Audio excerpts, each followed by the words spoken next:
585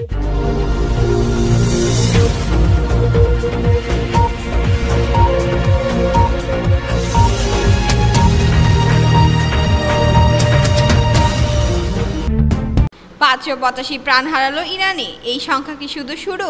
বিশ্বকে এক নতুন সংকটে দাঁড়ালো? প্রথমে থাকছে ইরানে ইসরায়েলের আঘাতে কতজন প্রাণ হারালো। এখন জানা গেল সব তথ্য। আরও জানিয়ে দেব, ইরানের হাইপারসোনিক হামলা, ফাত্তা ক্ষেপণাস্ত্র ইসরায়েলের আকাশে ভেসে উঠল। ইরানের প্রতিশোধ, একদিনে ইসরায়েলের উপর 9 ধাপে মিসাইল বৃষ্টি।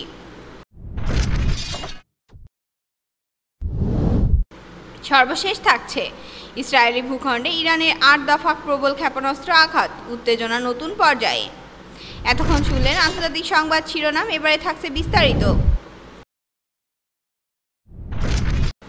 গত 13 জুন শুক্রবার থেকে ইরানে শুরু হওয়া ইসরায়েলি হামলার তীব্রতা দিন দিন বাড়ছে। এই সংঘর্ষে ব্যাপক প্রাণহানি ও ধ্বংসস্তূপের খবর পাওয়া গেছে।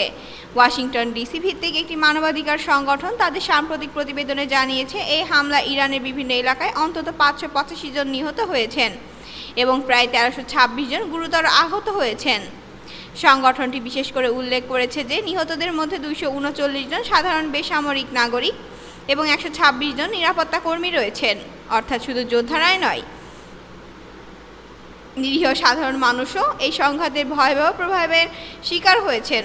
এই তথ্য ইরানের জনগণের ওপর সংঘর্ষের ক্ষতিকর প্রভাব কতটা ব্যাপক তা স্পষ্টভাবে তুলে ধরে। ইরান সরকার সাধারণত এই ধরনের ঘটনার সময় মৃত্যুর সংখ্যা প্রকাশে গোপনীয়তা বজায় রাখে। তাদের সর্বশেষ সরকারি প্রতিবেদনে সোমবার পর্যন্ত নিহতের সংখ্যা ছিল মাত্র 224 জন এবং আহতের সংখ্যা ছিল 1277 জনের কাছাকাছি। কিন্তু আন্তর্জাতিক মানবাধিকার সংগঠনটির তথ্যে এই সংখ্যা অনেকটাই বৃদ্ধি পেয়েছে, যা সংঘর্ষের প্রকৃত ভয়াবহতার একটি বড় ছবি তুলে ধরে। এই মানবাধিকার সংগঠনটির কাজ বিশ্বজুড়ে বেশ পরিচিত। 2022 সালে ইরানের তরুণী মাহসা আমিনির রহস্যজনক মৃত্যু এবং তার বিরুদ্ধে প্রতিবাদের সময় সংগঠনটি হতাহতের ব্যাপক তথ্য সংগ্রহ ও প্রকাশ করেছিল। তখন তাদের রিপোর্ট আন্তর্জাতিক মহলে ব্যাপক আলোচনার কেন্দ্রবিন্দুতে পরিণত হয়েছিল এবং ইরানের মানবাধিকার পরিস্থিতির প্রতি বিশ্ববাসীর দৃষ্টি আকর্ষণ করেছিল।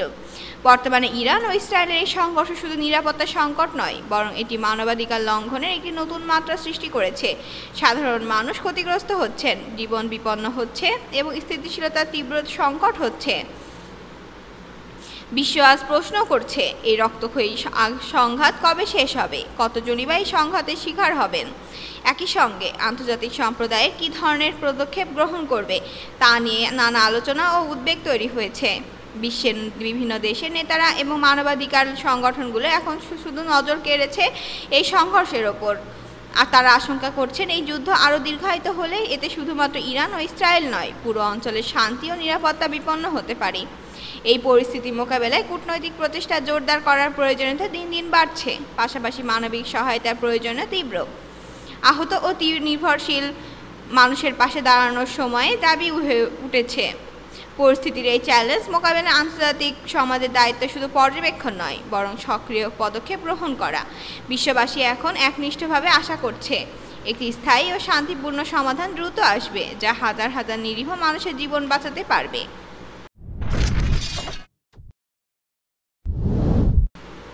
ইরানের হাইপারসোনিক হামলা, ফাত্তা ক্ষেপণাস্ত্র ইসরায়েলের আকাশে ভেসে উঠল। ইরান মঙ্গলবার রাতে ইসরায়েলের তেল আবিব শহরের দিকে ফাত্তা নামে একটি হাইপারসোনিক ক্ষেপণাস্ত্র ছেড়েছে। ব্রিটিশ সংবাদ মাধ্যম বিবিসির প্রতিবেদন থেকে এই তথ্য জানা গেছে, যা ইরান ও ইসরায়েলের চলমান সংঘাতে নতুন মাত্রা যোগ করেছে। ফাত্তা ক্ষেপণাস্ত্রটি প্রথমবার 2023 সালে ইরানে উন্মোচিত হয়। এটি ইরানের সর্বোচ্চ নেতা আয়াতুল্লাহ আলী খামেনির নামানুসারে নামকরণ করা হয়েছে। এ থেকে স্পষ্ট যে এই অস্ত্র ইরানের সামরিক সক্ষমতার অন্যতম প্রধান প্রতীক হিসেবে বিবেচিত।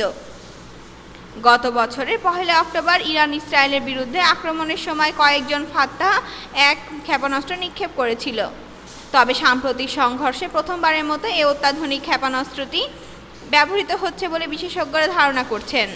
এর দ্রুত গতি, অত্যন্ত সুনির্দিষ্ট লক্ষ্যভেদ ক্ষমতা এবং প্রতিরোধ করার কঠিন প্রকৃতির কারণে ফাত্তা ক্ষেপণাস্ত্রটি অত্যন্ত ঝুঁকিপূর্ণ অস্ত্র হিসেবে গণ্য। এই হামলা ইরান ও ইসরায়েলের মধ্যকার উত্তেজনাকে ব্যাপকভাবে তীব্র করে তুলেছে। মধ্যপ্রাচ্যের এই অঞ্চল নিরাপত্তা পরিস্থিতি জটিল হয়ে উঠেছে এবং আন্তর্জাতিক সম্প্রদায়ের মধ্যে উদ্বেগ সৃষ্টি পেয়েছে। বিশেষজ্ঞরা আশঙ্কা করছেন যে এই সংঘাত যত দীর্ঘায়িত হবে তার প্রভাব বিশ্ব রাজনীতিতে গভীর প্রভাব ফেলবে।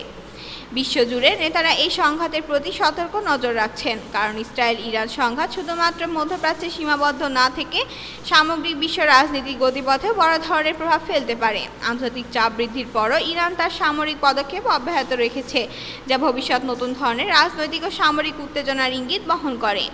সারা বিশ্বের রাজনৈতিক মহল এখন এই সংঘাতের পরবর্তী ধাপ কী হবে তা নিয়ে গভীরভাবে উদ্বিগ্ন। পাশাপাশি আন্তর্জাতিক সম্প্রদায় কী ধরনের পদক্ষেপ গ্রহণ করবে সেটাও সামনে গুরুত্বপূর্ণ হয়ে দাঁড়াবে। ইসরায়েল ইরান সংঘাতের এই নতুন অধ্যায় ভবিষ্যতে বৈশ্বিক স্থিতিশীলতা এবং বিশ্ব রাজনীতির দিক নির্ধারণে একটি গুরুত্বপূর্ণ মাইলফলক হতে পারে। এই উত্তেজনাপূর্ণ পরিস্থিতির মধ্যে বিশ্বজুড়ে শান্তি প্রতিষ্ঠার প্রত্যাশা এবং মানবিক অবস্থা নিয়ন্ত্রণে আনার জন্য আন্তর্জাতিক প্রচেষ্টা ত্বরান্বিত হওয়ার প্রয়োজনীয়তা আরও জোরদার হয়েছে। এই সময় প্রতিটি রাষ্ট্রের দায়িত্ব বৃদ্ধি পাচ্ছে যেন সংঘাতের বিস্তার রোধ করা যায় এবং শান্তি ফেরানো সম্ভব হয়।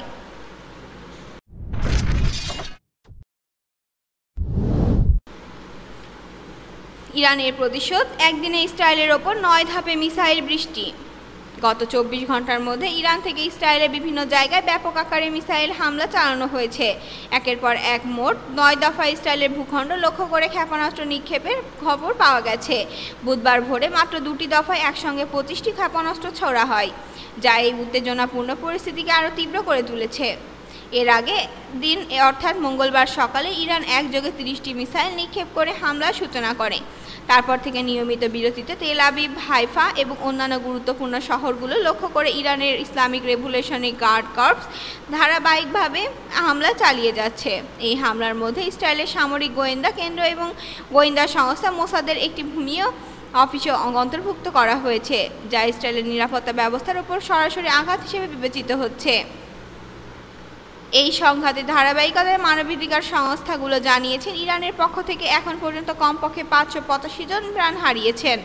এই চলমান দ্বন্দ্বের কারণে দুই দেশের মধ্যে উত্তেজনা ক্রমশ বৃদ্ধি পাচ্ছে এবং মধ্যপ্রাচ্যের নিরাপত্তা পরিস্থিতি আরও সংকটাপন্ন হয়ে উঠেছে।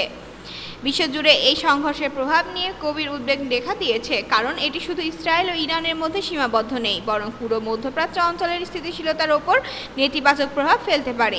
এই অবস্থায় আন্তর্জাতিক সম্প্রদায়ের পক্ষ থেকে দ্রুত শান্তি প্রতিষ্ঠার পক্ষে এবং কূটনৈতিক সমাধান খোঁজার তাগিদ আরও জোরদার হচ্ছে।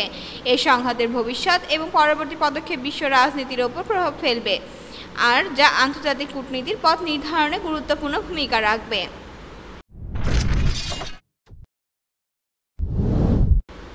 ইসরায়েলি ভূখণ্ডে ইরানের 8 দফা প্রবল ক্ষেপণাস্ত্র আঘাত, উত্তেজনা নতুন পর্যায়ে। ইরান আবারও ইসরায়েলি ভূখণ্ডে ব্যাপক মিসাইল হামলা চালিয়েছে। মঙ্গলবার একদিনে মোট 8 দফা ক্ষেপণাস্ত্র নিক্ষেপ করেছে ইরানের ইসলামিক রেভলিউশনারি গার্ড কর্পস। এই হঠাৎ ও তীব্র আক্রমণের মধ্যপ্রাচ্যে চলমান উত্তেজনাকে নতুন মাত্রায় নিয়ে গেছে। ইরান দাবি করেছে এই হামলা ইসরায়েলের সামরিক গোয়েন্দা কেন্দ্র এবং গোয়েন্দা সংস্থা মোসাদের একটি অফিসের লক্ষ্যবস্তু ছিল। পাশাপাশি তেল আবিব, জেরুজালেম, বন্দর নগরী হাইফা ও হারজলিয়ার মতো প্রধান শহরগুলোতেও ব্যাপক ক্ষেপণাস্ত্র আঘাত এসেছে। হামলার ফলে এই অঞ্চলের নিরাপত্তা পরিস্থিতিতে একেবারে সতর্কতার সংকটে পৌঁছেছে। এই সংঘর্ষে ইরান তাদের বিজয়ের ব্যাপারে দ্রুত আশাবাদ ব্যক্ত করেছে এবং কঠোর হুঁশিয়ারিও দিয়েছে। তারা জানাচ্ছে যারা তাদের বিরুদ্ধে অবস্থান নিবে তাদের কঠোর জবাব দেওয়া হবে এবং কোনো ধরনের ছাড় দেওয়া হবে না। এতে উত্তেজনা তীব্র হওয়ার পাশাপাশি ভবিষ্যতে সংঘাত আরও বড় আকার ধারণ করতে পারে বলে বিশেষজ্ঞরা সতর্ক করেছেন। অন্যদিকে ইসরায়েলও পাল্টা হামলা অব্যাহত রেখেছে। তারা ইরানের যুদ্ধকালীন সেনাপ্রধান আলী সাদমানির হত্যার দাবি জানিয়ে পরবর্তী লক্ষ্য নির্ধারণের ঘোষণা দিয়েছে। এতে দ্বিপাক্ষিক উত্তেজনা বেড়ে গিয়ে পুরো মধ্যপ্রাচ্যের স্থিতিশীলতার গুরুতর প্রভাব পড়েছে।